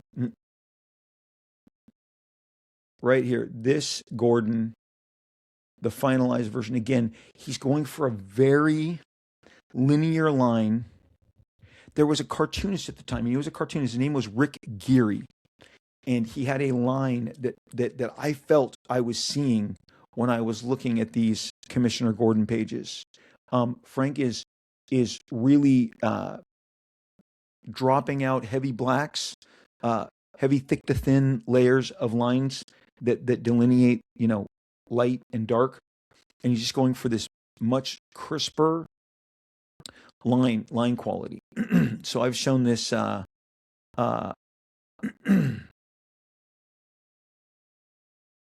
here is this version right here is the vellum overlay that was published, that was re-inked. This is now again, in some places they're very close, but Frank went in, he changed the content of the mask on top.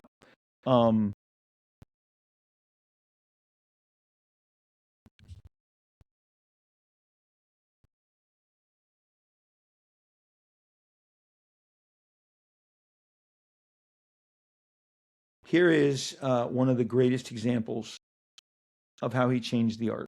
And this is us putting, again, our Spotify video component and our, again, this is the lowest tech show you're ever going to imagine that you're a part of. Here is the unpublished Klaus Janson inked. That's what I was trying to find when I was straddling that big giant book. This is the unpublished Klaus Janson inked Superman. This is the version that we all know from the published version. Because again, Frank is intent that his lines, that his artistic stylings are reflected. Again, a very different approach into the final line art, but different enough that Frank redid the entire page and had this one used as opposed to this one. This is not published. This is Klaus finishing Frank. This is Frank's final published page. This is not something that is just randomly occurring in the book. Okay? This starts happening with great frequency and almost entire pages throughout issues 3 and 4. Like when I say entire pages, sequences, suddenly entire sequences. And I am just so appreciative that Frank and all of the people who possess the art and the people who contributed to the graffiti edition, I'm so thankful that they were able to share with us. This is true comics history. Here is the printed version. This is a panel from issue, I believe this is issue 3, maybe 4. That is Klaus inking Frank. Frank changed the way that he wanted Batman to be determined, and you see a much more graphic, the thick black rendering of the mask and the cape and the gloves, as opposed, again, to this version that Frank had inked by Klaus Janson. It comes back, and now we're here. This is the published version. This is the published version of that page. I'm going to try and see if I up the...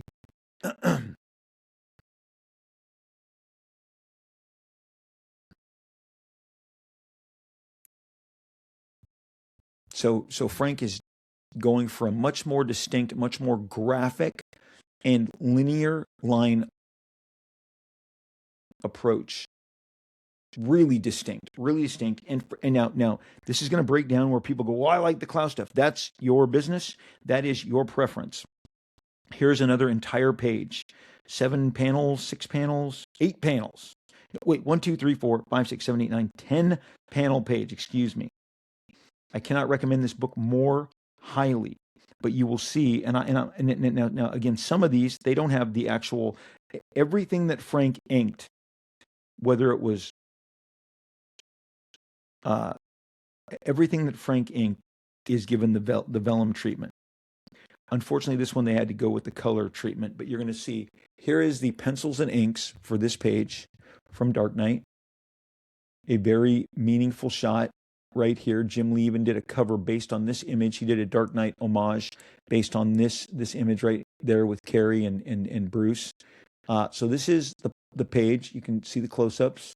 You can see everything. Now, they only have this in grayscale, but you can see the dramatic difference. Again, imagine taking the grayscale out, which reflects the painterly quality. Frank went again for the heavy black renders on the cape, on the mask. He changes, these two, actually, every one of these pages is greatly altered. Klaus. So you get Klaus, you get Frank. The published version is Frank's. The unpublished page contained in the book is the Klaus Janson inks. He is definitely moving into the style that we are going to see him render the Electra Lives graphic novel with.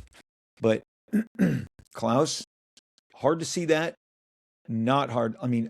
The stuff becomes, when he starts doing these very dark black renditions of the mask and the cape, is when the graphic part of the book just jumps out at you. Here is another.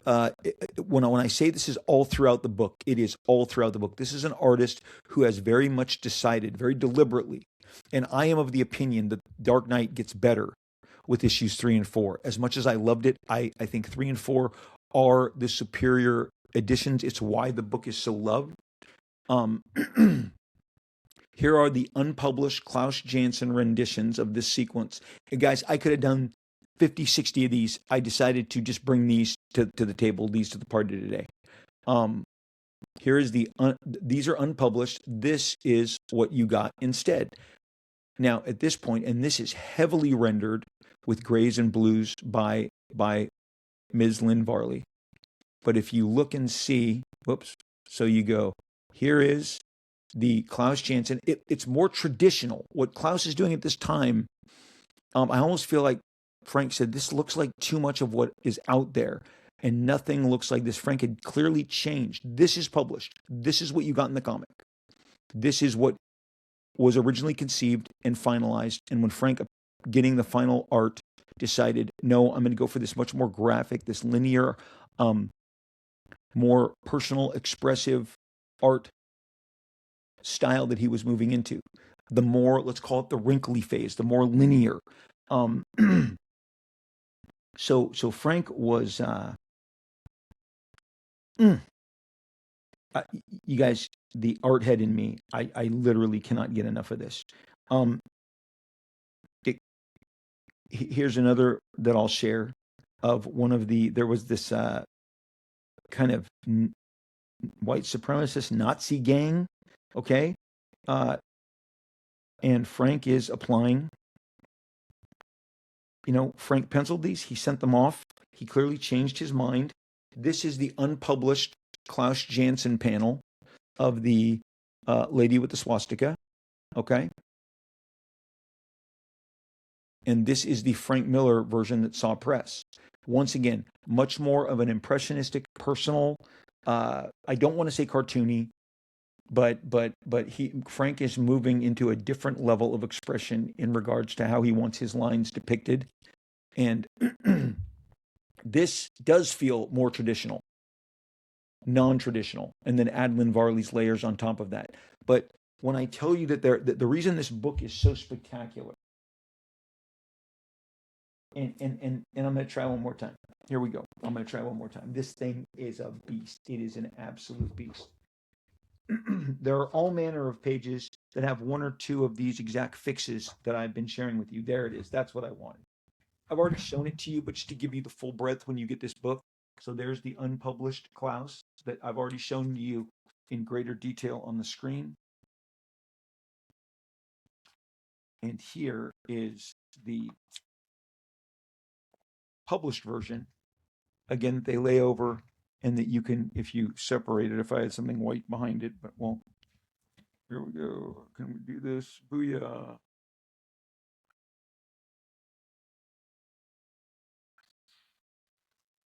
Yeah, that's not going to work. I got stuff written on that. So anyway, you see the level of with which they do this. And as I said, there are all manner of pages, dozens upon dozens of pages that Frank changed, even more so individual panels across the spectrum of the book. This is a guy who knew exactly what he wanted, how he wanted his art to be reflected, and wasn't scared to get in there and make the changes that he felt would best reflect. This is a super memorable page. Here is the unpublished. This is the last one I'll share. Here is the unpublished Dark Knight page. Crucial moment between him, Batman, and Joker. This may be the earliest application of this in the series. That's the final that Frank did, that Klaus gives back to him. And you look at this page, and this is a great page. But I do believe that the final page used by Frank, that he re-inked, that he, especially you see it in Joker, it appears that he pasted these right over the page for them to get a screenshot of. The computer technology was not there yet. We didn't have scanners and Photoshop. So this was done much more in a much more barbaric fashion. This is the version. So rejected. You know, look at that Joker face right there. Whoops. And then boom, much more feral, uh, much more, I would say, hard edged. I hate to use the word gritty, but Frank, throughout the book, decided to alter the way the art looked. He felt like his work had been moving. He had been pushing his work, and he was fearless about it. He talks about the Mobius influences and what came of Ronin as a result of that. And then here on Dark Knight, I'm not sure that you've ever, if you, again, this is a very expensive book. It's, I assume, out of press. I bought it in 2017. I wanted to share it with you, even if it meant lifting it up with the fear that at any moment that could have crashed this whole show. And that's why I went out of my way. I'm sorry I don't have more adept screens moving in and out, but this is super low budge Rob Liefeld show. That's what you hopefully come to know and expect. I love doing these shows at some point, and just so you know, yes, I'm hunting for studio space in Orange County that I can expand the show, because I do have an appetite to bring more stuff that's a little more technically proficient. Not much more, but a little more. But I hope that you enjoyed these screen shares. And there's about 10 that I didn't share with you. Some other before and afters. He distinctly, here's one I didn't share. I'll just end with this. He very much had a very specific way that he wanted Carrie Kelly to be introduced. At a certain point, he just decided, this is how I want her to look. And the way that he had depicted her previously was not satisfying to him. That's it. He's calling the shots. Again, who is Frank Miller at this time? The guy that everyone is watching. In one of the prefaces in the 1985 issue, I didn't record it, but it talked about the only guy worth watching, or that his influence is such. It's the 1985, the foreword before the interview. They speak of the fact that we all hang on Frank's every line, his every move, his every word. The entire industry watches everything he does. And this is true because of what he did with Daredevil, taking it from a bi-monthly 6 times a year, bi-monthly every other month, to the best-selling monthly comic at Marvel. That happened because Frank Miller loved Daredevil. And so did we. This is a Klaus Janson inked. This is not putting the onus on Klaus. You have to assume Frank changed the way that he was depicting Carrie Kelly. He wanted her depicted in a different way. There's no ever implication that Klaus is not following what Frank put down, but when he returned to Frank, he changed what he wanted out of it.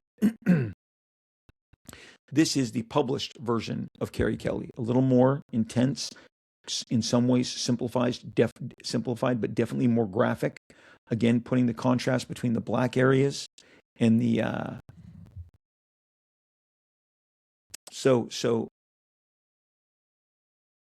he was definitely pushing, no longer desiring a traditional approach.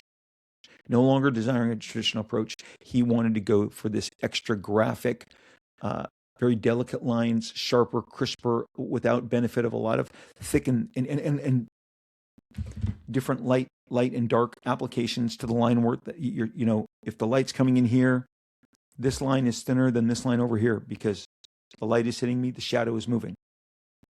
The line qualities, he just changed his approach. I think Dark Knight benefited from it. I don't think you can underscore the influence of this work. And so many people, I think, were hoping in the business that they didn't have to apply the changes that Frank put forth. But over time, the people who did apply them, I think, benefited from them. This podcast that I did with Jimmy J in year number 1, which focused on the 1986 storm that was created by the arrival of Watchmen and and Dark Knight within months of each other. Dark Knight came out first. Watchmen would come out 3 months later.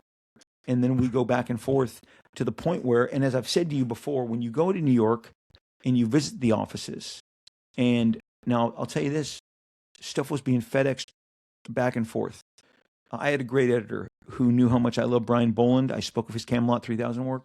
All 11 by 17 pages of Killing Joke were sent to me. Like, hey, Robin Joy, you're working for us. You're doing Hawk and Dove. This is what we got going on. I went the next day to show Jim Valentino and a mutual friend of ours named Brian Murray, who many of you know from the work that he did on Supreme with me at Image Comics in the early 90s. And we poured over this stuff. All Frank Miller had to do, if he wanted to see anything going on with Watchmen in advance, was pick up the phone and call. But with the schedule slowing down on Dark Knight, and there was a gap between issues 2 and 3 and 3 and 4, he's now able to see and influence Watchmen. And as we talk here, Jeanette Kahn, the publisher of DC, was showing everybody Watchmen. They were trying to get a movie off the ground. They were trying to make Watchmen into a bigger, broader property immediately. I think they had read the first couple issues and thought, wow, we have something major here. And look at what's going on. I mean, not only did Watchmen eventually become a big, giant blockbuster movie, it became a big, giant HBO series. They finally, stepped forward and according to Alan Moore, violated the agreement they had and expanded the world with Beyond Watchmen or Before Watchmen, whichever. Jimmy and I were speaking about the influence 6 years ago. And I said, Frank Miller leaves Marvel, goes to DC for this giant project that we as fans learned is going to be called Ronin. And you don't get to Dark Knight without Ronin. And the thing with Ronin is where he immediately flexed even more so than he did on Daredevil. He flexed his Eastern influences in the biggest possible way. And the thing is, he mashed it up. He did an amazing East-West mashup, amplifying a ton of European influences like Mobius with manga artists. You can see him jamming in the Mobius with the Lone Wolf and Cub, the Kazuo Koike and Koseki Kojima. Sir, excuse me if I'm mispronouncing these. He was just mashing all these different influences. And Jimmy and I talk about in this podcast how Dark Knight changed. Issues 1 and 2 are big, giant hits. You've got him coming back out of retirement. He's older. And then he's got this. We learned that he put the symbol on his chest so that you could point at it, that you could shoot at it instead of his head. He wanted to give you a symbol to shoot at, reasoning and applications that had never been shared with us before, and that there's plenty of Kevlar behind that so as to protect him when he draws your attention to it. There is the violence, there is the Carrie Kelly, the female Robin. All of these things propel issues 1 and 2, but suddenly it takes this shift towards kind of government superhero regulation. Rolling Stone, Spin Magazine, all of the major outlets are reviewing and acclaiming Dark Knight. He's got everybody, just thrilled with what he's doing. And I talk about how Frank suddenly gives us this real twist. I worked at a comic book store during this time, and I can tell you firsthand, people were calling in. When's the new Dark Knight? When's the new Dark Knight? The gap between 2 and 3 was getting worrisome for fans because they were eager to wrap this story up, get more of it. The trajectory of Dark Knight changes with this relationship with Clark Kent, the Ronald Reagan factor. Superman works for the government. He takes out nukes. He really is like an America First defender. It's scary how it echoes kind of a lot of the stuff that we're going through today. John Byrne, who I've established with my own 2 eyes, saw these guys cavorting, hugging. They were very close at San Diego parties, in person. San Diego, the party scene was different then.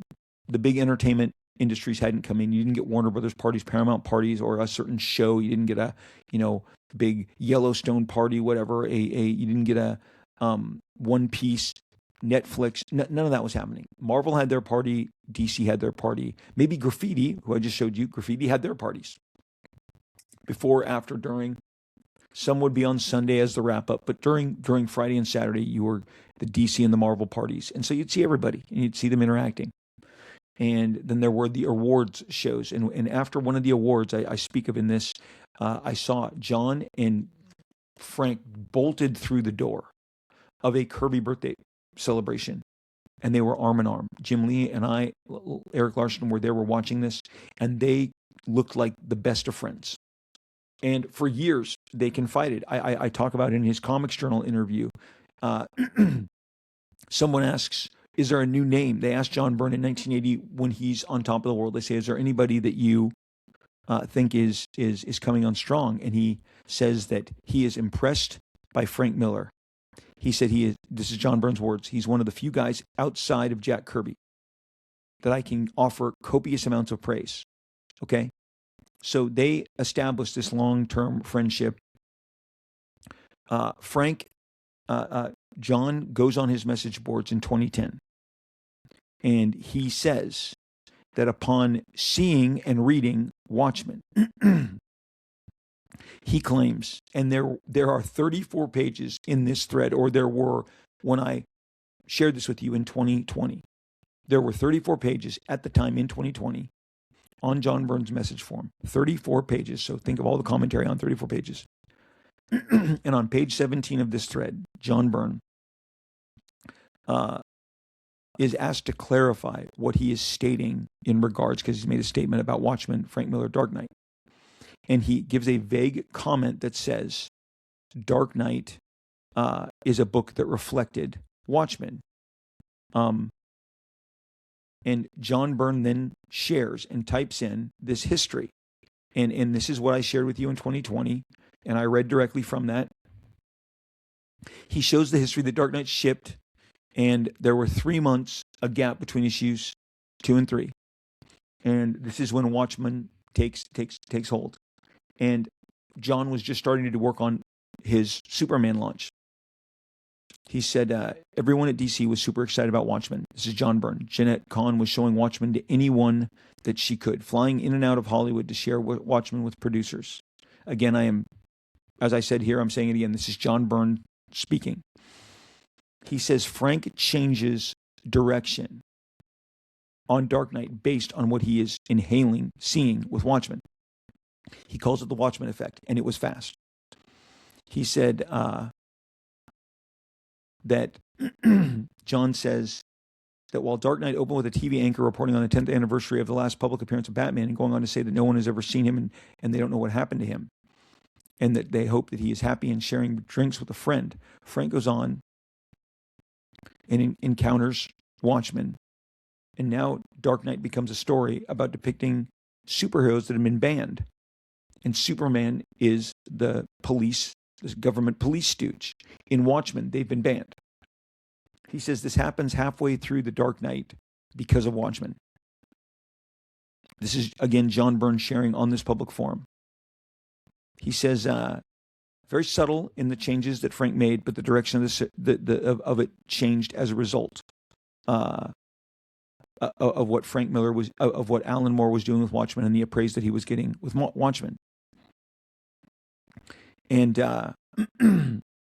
again, suddenly Clark Kent is this government stooge appearing in 3, threatens Bruce. Bruce is like, you can't take me on.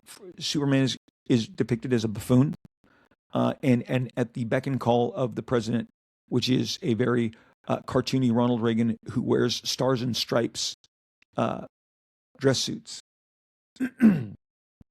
So this element is a great aspect of what. So not only is Frank changing the approach, and you can say that. Look, I think you can take the first, and all kudos, more power to Powers, Brian Bendis, Michael Oeming. They're incredible work. Again, if I haven't mentioned it already, get that body work. If you don't try and get the first issues, get the trades, read them. They're great. He is like our Martin Scorsese. Like I said, when he stays in The Departed, the Goodfellas, the Casino Lane, there's none better. I think Bendis, his Goodfellas, Casino, the Departed, that is Powers. Michael Oeming, best work he's ever done. Inspired, incredibly, just amazing storytelling and drawing. Powers was, to me, another murder mystery like Watchmen, solving a crime. Who's killing the superheroes? I felt like it was, let's do Watchmen and do it as a police procedural show, because the CSIs and all that stuff were really blowing up.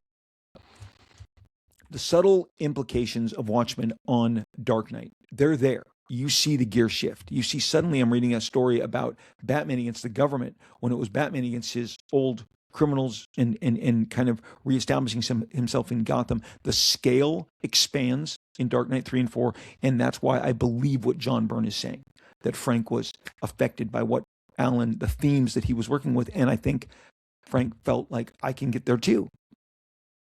And we all won. Everyone wears their hearts on their influences on their sleeve. I was listening to a podcast not too long ago. They were talking about cable on a movie podcast, and they said, well, all those guys were incredibly influenced by James Cameron and Terminator and Terminator 2. Correct. We didn't hide it. Sometimes it's fun to have the influences just hanging right out there. I believe the influences of Dark Knight are hanging right out there on this absolute Batman super incredible success that they're having. They deserve it. They've put the hard work in, but I believe it is a direct echo and influence of all the great things. And I don't believe Dragotta and Snyder would deny that. And I believe that when you see Frank Miller and when you have these books signed by him, know how influential that they were, know how influential he was, whether it was his art distinctly, very decidedly altering the lines of a longtime collaborator. And of course, they would get back together and he would continue to work with Klaus. Klaus is amazing. Klaus is fantastic. But in issues 3 and 4, Frank wanted a different direction artistically. I don't know what I can do other than to show you the actual art. That's why this book hit me as much as it did. That's why I think this book, it's expensive to have all those vellum sheets mixed in with the paper sheets on something like this. There has never been an artist edition that is the equivalent to this Dark Knight one with the juxtaposition of the vellum and the unpublished pages, because it really expands and you see the thought and the determination that went into Frank crafting his masterpiece. And Dark Knight is a masterpiece. Whether it's my 2022 episode that I shared with you, the 10 ways Dark Knight changed Batman forever, whether it's this discussion that I had with Jimmy J early on about Watchmen and Dark Knight and the fact that the two biggest kids on the block were being influenced by each other, I do need to note that Alan Moore writes the foreword to the Dark Knight collection. So these guys at a very distinct time were very much yin and yang, and they knew how important they were to all of us in the comic book community and how we hung on all of their ideas and and sought out their imagination wherever they would put it. I've bought everything Frank Miller ever did, and I will continue to the day that he is no longer with us, which I hope he is with us for 30 more years or longer. Dark Knight, 40 years. You just have to understand it was the biggest, the cover with the lightning bolt. Let's just grab it. I've got a visual right here. That lightning bolt is Frank Miller, and this is the comics industry. This lightning bolt never was a more, I think, appropriate. That lightning bolt is Frank Miller, and he struck the comics industry, and I see his influence in my work. I see it in Nick Dragotta. I see it in Todd McFarlane and Eric Larson. I see it in Jim Lee. I briefly talk the earliest issues of Hush. The funniest thing is to look at the very first Hush, the one that came out, 2002. Jim Lee starts drawing Batman very thick at the outset of that, and then it's almost like Shaquille O'Neal playing himself into shape across the course of a basketball season, which Shaq would openly do. Start at one weight and then get slimmer because now he's playing 82 games. Jim Lee's Batman loses weight and starts off thick, maybe 80 pounds heavier than he eventually lands at in the latter issues of Hush. Jim is absolutely depicting Batman in a Dark Knight lens in those early issues of Hush, and then he chisels him into a more, I would say, more of the Leith kind of Neil Adams Batman. And it could have happened in the middle when the Ra's al Ghul issue happens, and he is directly looking at Neil Adams, and maybe that's when he shifts. But it is, again, a testament to Frank how many artists have reflected what he did. Every time they revisit Dark Knight, I get a big smile on my face. That time of my life was so much fun. It was an exciting time for comics, and I look forward to any opportunity I can to celebrate it. Today, I wanted to bring the art to you. I wanted to bring the lines. I wanted to bring where you see that what you held, the published version, Frank uh, was I just keep using the word deliberate. He was not going to be deterred from giving you exactly what his vision was. Those are far from the only ones. But if I had stayed taking pictures, putting them into the app, putting them side by side, I wouldn't get to this episode today. The Untold Secrets of Dark Knight. I hope you enjoyed it. I hope you can still celebrate it. I hope that everyone gives it its proper due. Frank Miller, his proper due. And again, this is not, Klaus Janson is fantastic. Frank says in that 1985 interview, 1980, in all of his thoughts about how he was constructing Daredevil, that he realized at one point, I'm just going to prepare these pages for Klaus to cook on. He saw it. And then he could devote more time to getting Ronin off the ground. But those earliest, especially the introduction of Elektra, all of that great Bullseye stuff, the earliest Kingpin stuff, Frank is fully penciling those, and Klaus is inking him, reflecting what Frank brought to the page. Because the stuff with Terry Austin looks the same, and the Joseph Rubinstein looks the same.